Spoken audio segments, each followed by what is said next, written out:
Bonjour. Donc, notre question aujourd'hui va porter sur la transmission synaptique. Lors du premier cours qui a porté sur la physiologie du nerf, on avait vu que la principale fonction du nerf étant de transmettre l'information, transmettre l'influx nerveux. Donc, aujourd'hui, on verra en détail la façon ou le mécanisme de cette transmission nerveuse. Mais avant d'aborder le mécanisme proprement dit, il faudrait d'abord décrire une synapse. Donc, c'est quoi une synapse? Il faut d'abord la définir et la décrire. Donc, l'outil que va utiliser le nerf pour transmettre l'information, c'est appelé un médiateur. Donc, il va utiliser un médiateur pour transmettre l'information du nerf vers la deuxième partie qui serait, on verra, soit un autre nerf, un muscle ou une glande. Donc, il va falloir qu'il produise un médiateur qu'on va appeler neuromédiateur, puisqu'il est fabriqué par le nerf, on va l'appeler neuromédiateur. Donc, on va citer les principaux donc, neuromédiateurs de l'organisme, puis on arrivera donc au mécanisme proprement dit de la transmission synaptique. Et aussi, on verra le mécanisme comment arrêter donc, cette transmission synaptique. Vers la fin, on verra quelques molécules qui seront impliquées dans la transmission synaptique. Voilà le plan du cours. Donc, on va définir la synapse et on va citer les différents types de synapses. On va décrire donc une synapse. On va citer les principales classes des neuromédiateurs. On arrivera au mécanisme donc proprement dit de la transmission synaptique, comment l'arrêter. Et on donnera l'exemple donc de la transmission au niveau de la plaque motrice essentiellement.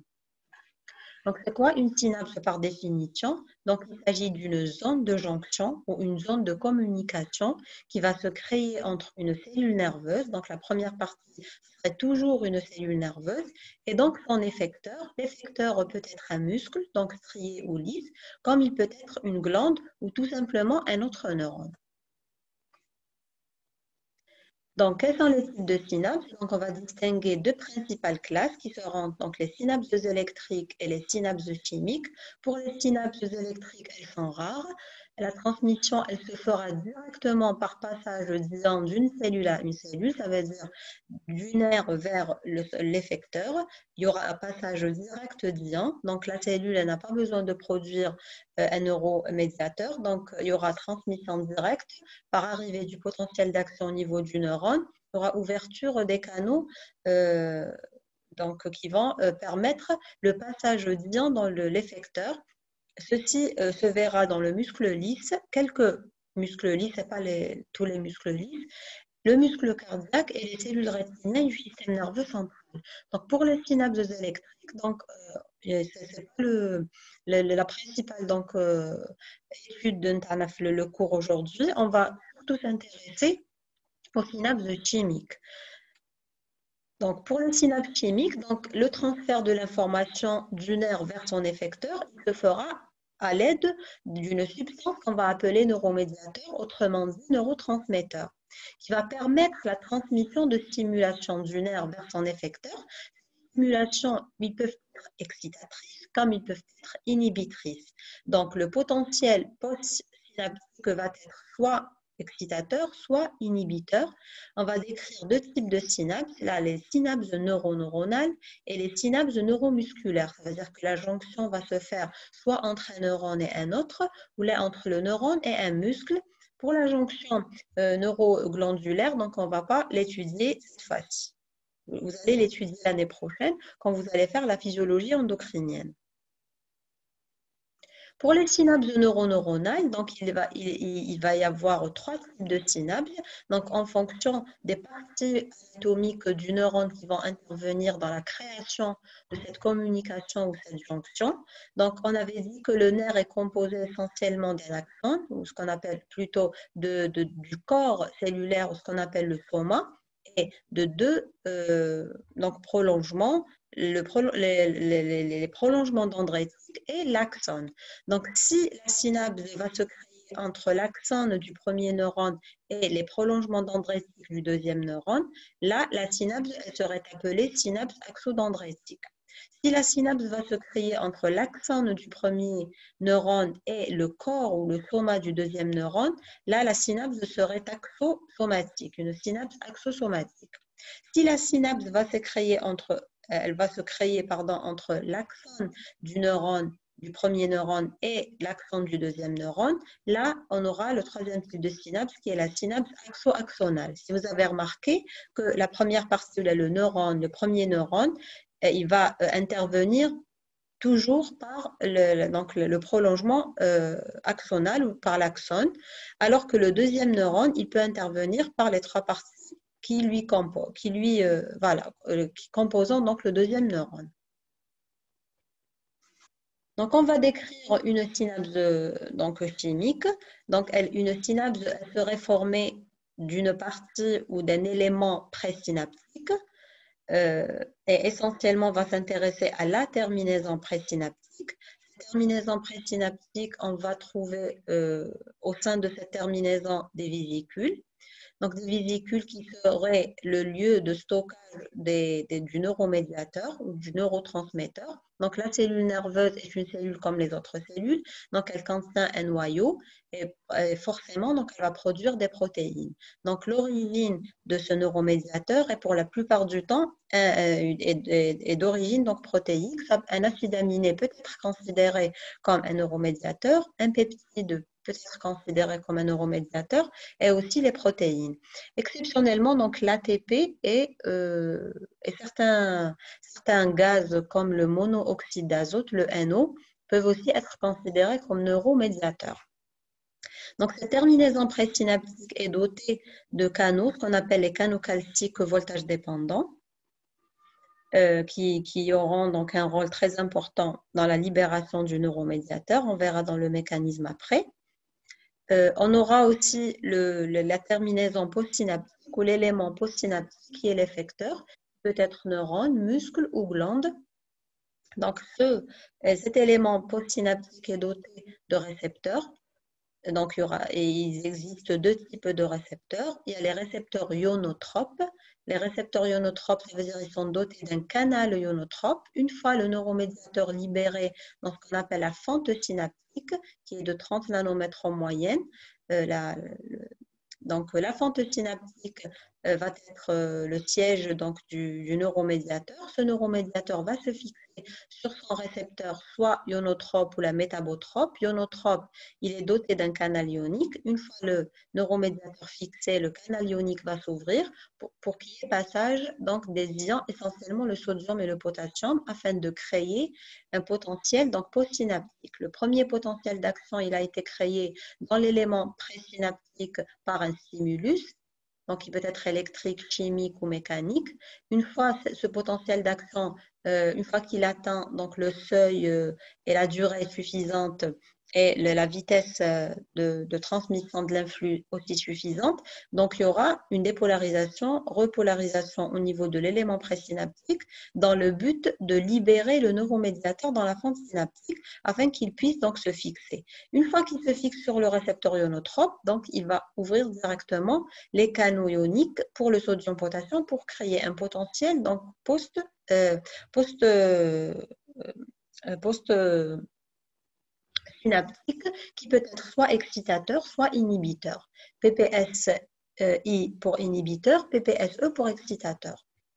Si le neuromédiateur va se fixer sur un récepteur métabotrope, donc ce récepteur métabotrope, il contient une protéine G. Cette protéine G, elle a des sous-unités alpha, bêta, gamma. Donc le neuromédiateur, une fois fixé, il va activer cette protéine G parce qu'au repos, lors du potentiel de membrane, cette protéine G est inactive. Quand le neuromédiateur va se fixer sur son récepteur métabotrope, il va activer cette protéine G, il va donc activer ses sous-unités. À leur tour, cette protéine G va ouvrir les canaux ioniques, sodiques et potassiques, pour qu'il y ait donc création d'un potentiel postsynaptique.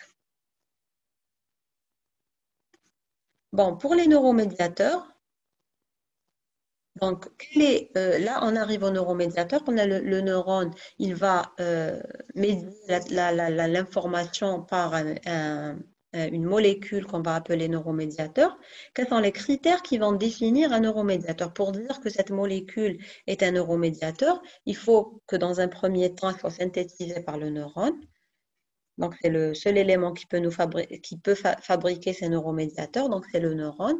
Deuxièmement, il faut qu'elle soit présente dans la terminaison présynaptique. La cellule, quand elle va fabriquer ce neuromédiateur, elle va le stocker. C'est une grande usine. Donc, la cellule est considérée comme une grande usine. Elle va produire un neuromédiateur qui est pour la plupart du temps d'origine protéique. Donc, elle va le stocker dans des vésicules, comme si elle va l'emballer et elle va donc le stocker dans la terminaison présynaptique en attendant que le potentiel d'action va venir. Et ces vésicules seront, ce n'est rien que, ils ont une constitution comme la membrane plasmique. Donc, ce n'est rien qu'une constitution donc, proprement membranaire. Elle va donc emballer ces neuromédiateurs, ils vont être stockés en attendant que le potentiel d'action, ou là qu'il y aurait une stimulation du neurone qui a fabriqué ce neuromédiateur.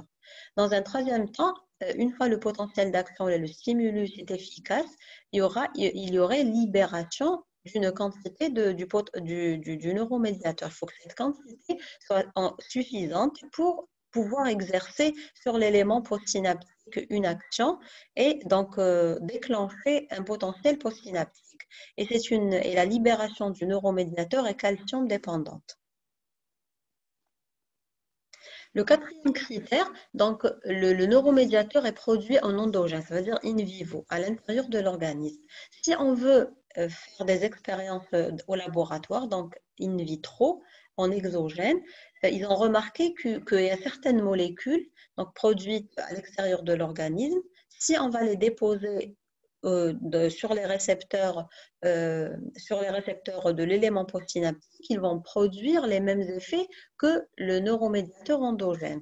On va donner l'exemple de la nicotine. La nicotine, si on va les mettre sur des récepteurs essentiellement au niveau du muscle, parce que le muscle contient les récepteurs ionotropes et le système nerveux végétatif qu'on verra lors de 2 ou 3 cours encore, ils contiennent des récepteurs métabotropes. Donc la nicotine va se déposer, elle va prendre la place de l'acétylcholine. Donc l'acétylcholine, c'est le neuromédiateur produit par le neurone à l'intérieur de l'organisme en endogène. La nicotine, c'est une molécule exogène. Une fois qu'elle est déposée sur les récepteurs, elle va prendre la place de l'acétylcholine, mais aussi reproduire les mêmes effets que l'acétylcholine. Par exemple, au niveau du muscle, le but de la disposition de l'acétylcholine sur les récepteurs ionotropes, c'est de produire un raccourcissement au niveau du muscle, produire une contraction musculaire. Si la nicotine va se déposer au niveau des récepteurs ionotropes du muscle, elle va produire aussi une contraction musculaire. Donc, le cinquième critère, c'est qu'il faut que ce neuromédiateur se fixe sur un récepteur postsynaptique. Une fois libéré la fente synaptique, il faut qu'il rejoigne les récepteurs donc postsynaptiques. Et sixièmement, pour avoir la réaction donnée, pour que l'effecteur puisse réaliser une réaction donnée, une fois que cette réaction est finie, il faut qu'après un certain temps, il faut inactiver ce neuromédiateur et cette inactivation va se faire de manière spécifique. Et donc, arrivons à la classification des neurotransmetteurs. On va classer ces neurotransmetteurs selon leur structure biochimique. Donc, en général, l'acétylcholine, l'histamine et la sérotonine font partie de la même famille. Ils ont une structure pratiquement similaire. Il y a un acide aminé ou deux qui vont être différents.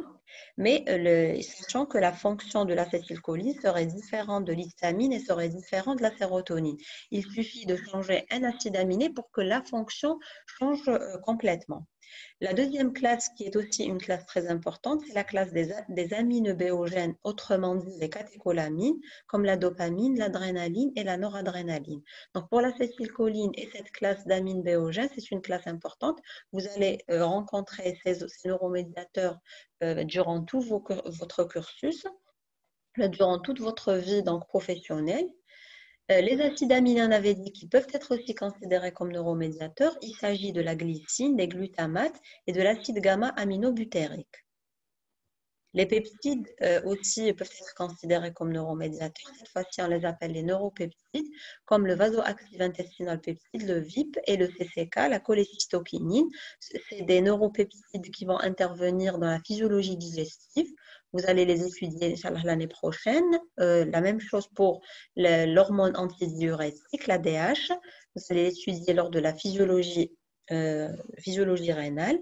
Et pour l'ocytocine, aussi, quand vous allez faire la physiologie endocrinienne, c'est une hormone synthétisée par une partie du cerveau qu'on appelle la posthypophyse. Elle est sécrétée lors du déclenchement du travail chez la femme. Déclenchement du travail chez la femme lors de l'accouchement ou là au moment donc de l'allaitement. Donc ça va entraîner la contraction donc de l'utérus et du muscle mammaire pour effectuer donc l'allaitement.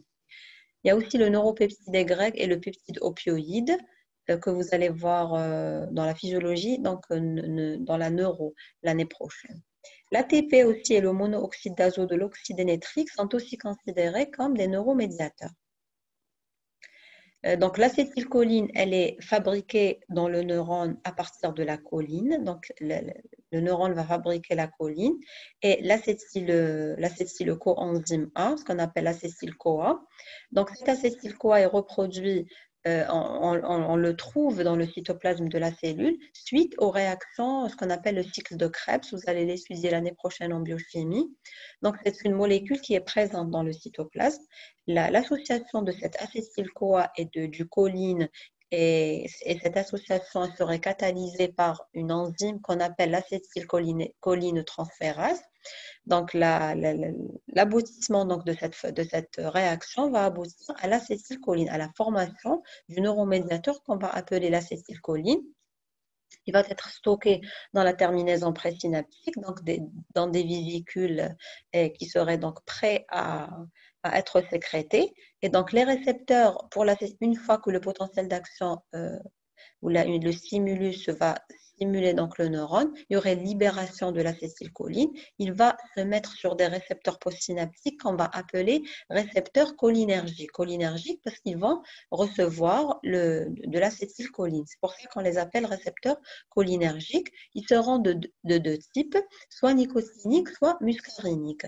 Donc, les nicotiniques, ils seront ionotropes.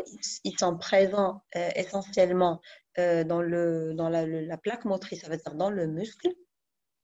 Et les muscariniques, ils seront présents dans le système nerveux végétatif. La muscarine, c'est aussi une molécule exogène, c'est un poison d'un champignon.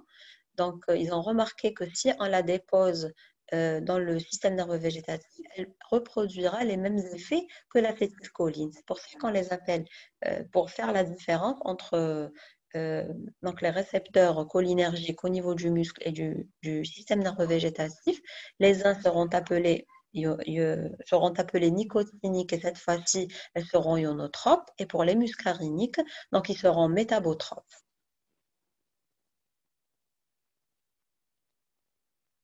Donc, voilà la production donc, de l'acétylcholine à partir de l'acétyl-CoA et de la choline. Une réaction catalysée par la choline acétyltransférase présente dans le cytoplasme du neurone pour fabriquer de l'acétylcholine qui serait stockée. Donc, dans le tronc cérébral, les voies cholinergiques. Qu'est-ce que ça veut dire les voies cholinergiques? Ça veut dire les neurones qui vont fabriquer l'acétylcholine seront appelés donc voies cholinergiques.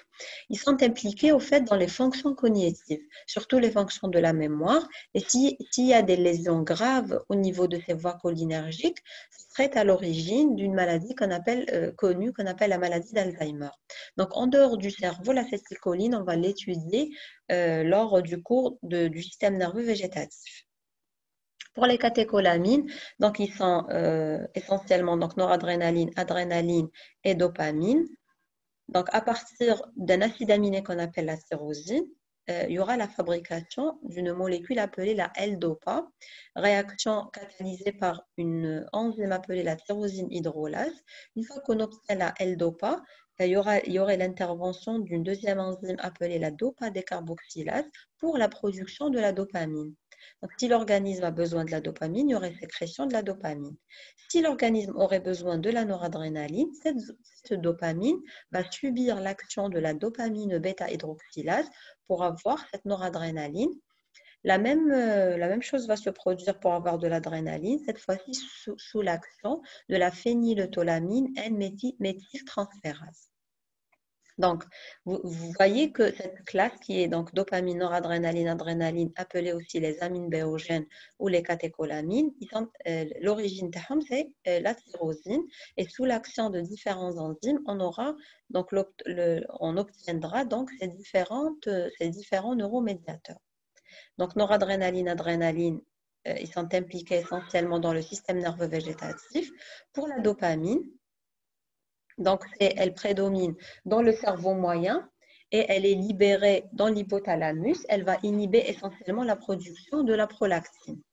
Elle est appelée aussi neuromédiateur ou la neurotransmetteur inhibiteur. Elle est impliquée dans le contrôle du mouvement et de la posture. Elle va aussi moduler l'humeur. Donc, si on est heureux ou triste, si la une sécrétion exagérée de la dopamine, donc la personne serait c'est-à-dire de bonne humeur. S'il y a une diminution de la sécrétion de la dopamine, donc la personne a tendance à être triste.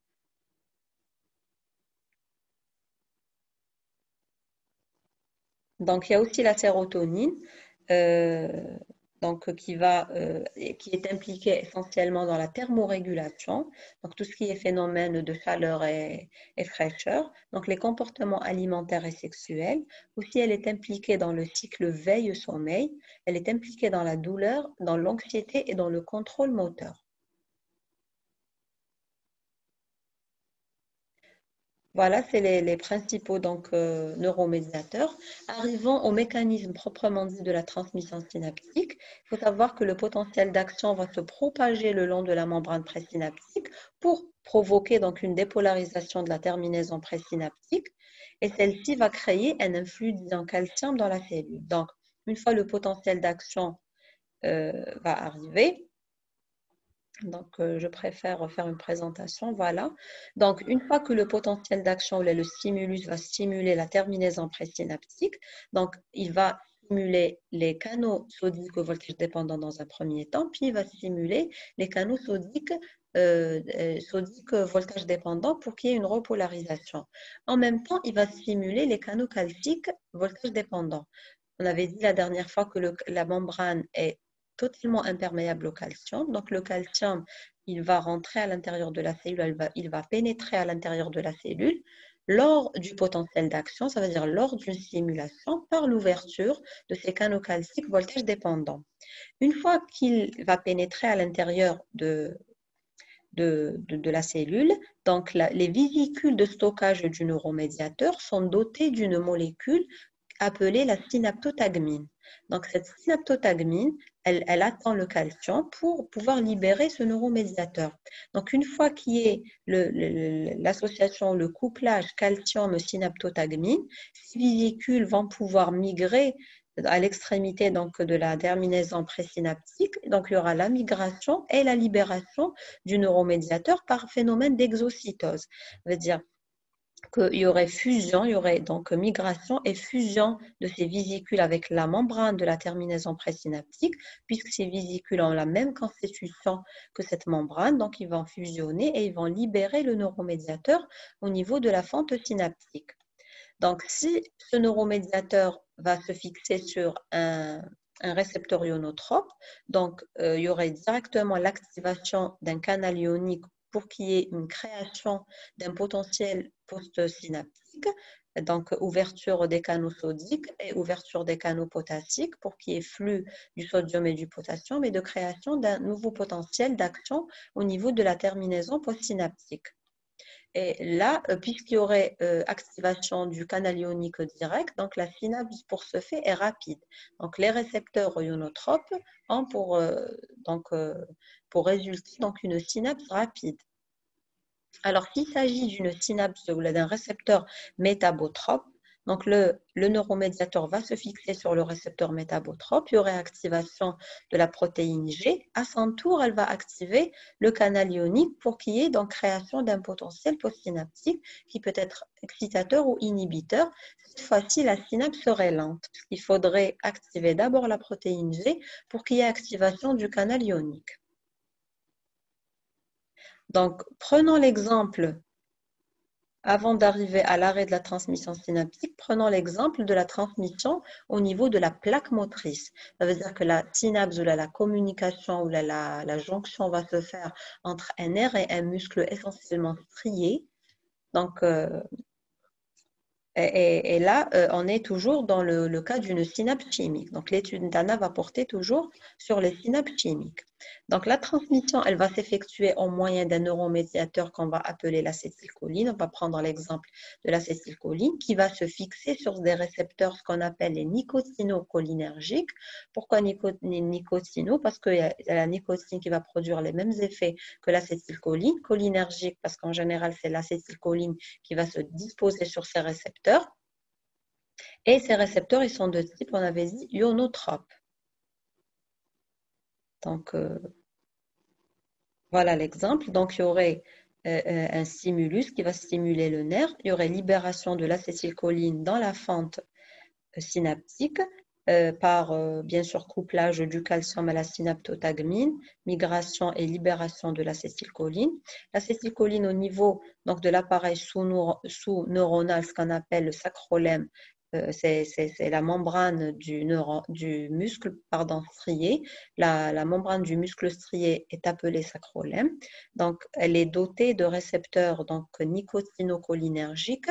C'est des récepteurs de type ionotrope. L'acétylcholine va se disposer sur ces récepteurs et il va créer donc la contraction musculaire. Un point qu'on n'avait pas en parlé, c'est la libération, la quantité.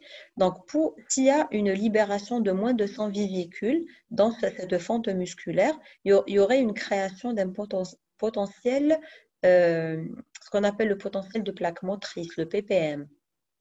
Le ppm, ça veut dire que la jonction va se faire entre neurones et muscles. Donc, le potentiel de plaque motrice serait minime. Donc, il n'y aura pas une contraction efficace du muscle. Il faudrait qu'il y ait une libération de 100 jusqu'à 200 vivicules pour qu'il y ait un potentiel de plaque motrice proprement dit, pour qu'il y ait une contraction efficace de ce muscle. Vers la fin, donc, on parlera sur l'arrêt donc de la transmission synaptique. Une fois qu'il y ait la réaction, par exemple là dans la plaque motrice, une contraction musculaire, il faut qu'il y ait un relâchement. Il ne faut pas que le muscle, il ne va pas rester donc contracté pendant une longue durée. Il faut qu'il y ait donc le relâchement ou l'arrêt de la transmission synaptique. Cet arrêt de la transmission synaptique se ferait dans un premier temps par une dégradation du neurotransmetteur. Par exemple, s'il s'agit de l'acétylcholine, il y aura une enzyme qui va se trouver au niveau de... Pardon, que je retrouve le schéma.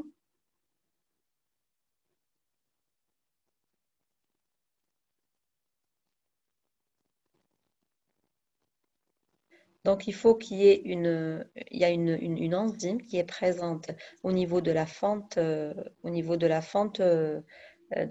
synaptique qu'on appelle la cholinestérase. Cette enzyme va scinder l'acétylcholine en choline et en acétyl-CoA. Donc, la choline va être reprise par... pardon. Donc, la choline va être reprise par l'élément présynaptique. Donc, une fois qu'il y ait l'action, voilà, faut que je retrouve le schéma, pardon. Donc, une fois que l'acétylcholine a agi au niveau des récepteurs, donc soit ionotrope, soit métabotrope, donc la choline va être reprise par l'élément présynaptique. Lors de la libération du neuromédiateur, donc l'acétylcholine, il a franchi la membrane par un phénomène passif qu'on appelle l'exocytose. Alors plutôt actif, pardon, qu'on appelle l'exocytose, la choline, elle va être récupérée de la fente présynaptique, mais cette fois-ci, la recapture, elle serait faite par le sang. Donc, la choline va passer dans le sang et elle va être recaptée par l'élément présynaptique. La deuxième, pour arrêter donc le phénomène, il faut qu'il y ait un recaptage. On avait dit dégradation du neurotransmetteur et recaptage. Dans le cas de l'acétylcholine, on a pu recapter qu'une partie de la molécule qui est la choline. Dans le cas de l'adrénaline, la molécule est captée en totalité. Et troisième donc, condition, il faut qu'il y ait une internalisation du récepteur.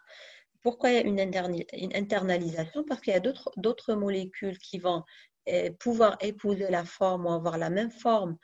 Ils vont épouser la forme du récepteur. Ils vont donc occuper les sites de ces récepteurs. Une fois le neuromédiateur va venir, il ne va pas trouver ces sites et il n'y aura pas donc transmission d'influx nerveux. C'est pour ça qu'il y a une internalisation du récepteur. Ce récepteur va être activé, sa molécule va venir l'occuper. Voilà, c'était pour la transmission. Citant quelques substances qui vont intervenir dans la transmission synaptique, il s'agit donc de poisons ou de substances pharmacologiques qui vont bloquer la plaque motrice et il s'ensuit donc une faiblesse musculaire ou une paralysie. Voilà, donc arrivons aux mécanismes qui seront mis en jeu pour provoquer cette faiblesse musculaire ou carrément une paralysie. Il y a par exemple les neurotoxines botuliques. Ces neurotoxines botuliques ils sont produits par un parasite qui va entraîner une maladie qu'on appelle le botulisme, qui est une pré-infection alimentaire, une infection alimentaire provoquée par ce parasite qui va produire ces neurotoxines. Ces neurotoxines, l'action taham, c'est d'inhiber la libération d'acétylcholine en périphérie. Donc, il n'y aura pas libération de l'acétylcholine en périphérie. S'il n'y a pas libération d'acétylcholine, il n'y aura pas de création d'un potentiel postsynaptique et l'effecteur donc n'aura pas, il ne pourra pas accomplir donc sa fonction. Il y a aussi l'exemple de la toxine tétanique, aussi le tétanos qui est dû à une bactérie. Donc, heureusement, là, il y a la création du vaccin antitétanique. Cette toxine tétanique, elle empêche la libération de deux neurotransmetteurs qui seraient la GABA et la glycine. Ces deux neurotransmetteurs à l'origine, ils empêchent l'inhibition des réflexes moteurs. Donc, si on va inhiber ces deux neuromédiateurs qui vont empêcher l'inhibition des réflexes moteurs, donc il y aura une contraction continue des muscles qui est connue sous le nom de trismus. Il y a aussi une autre molécule appelée l'alpha-bengarotoxine. On la trouve dans le venin du cobra. Donc, cette bengarotoxine, elle va bloquer l'ouverture des canaux ionotropes. Donc, il pourrait pas. Donc, une fois le récepteur va se fixer plutôt le neuromédiateur va se fixer sur son récepteur. Donc, cette molécule va bloquer les canaux ionotropes. Il n'y aura pas passage des ions et il n'y aura pas donc création d'un potentiel postsynaptique. Arrivons donc aux interventions chirurgicales. Donc, lors des interventions chirurgicales, on utilise la tubocurarine. La détubocurarine, c'est un antagoniste spécifique des récepteurs nicotiniques. Donc, qu'est-ce qu'un agoniste et qu'est-ce qu'un antagoniste? Donc, un agoniste, c'est une molécule qui va produire les mêmes effets que le neuromédiateur. L'exemple, la nicotine. Donc, la nicotine, elle reproduit les mêmes actions que l'acétylcholine. On va l'appeler agoniste. Alors que là, le tubocurarine, il va prendre la place de l'acétylcholine au niveau des récepteurs. Il va empêcher donc la fixation de l'acétylcholine sur ces récepteurs. On va l'appeler antagoniste. Antagoniste, ça veut dire qu'il va empêcher l'action du neuromédiateur.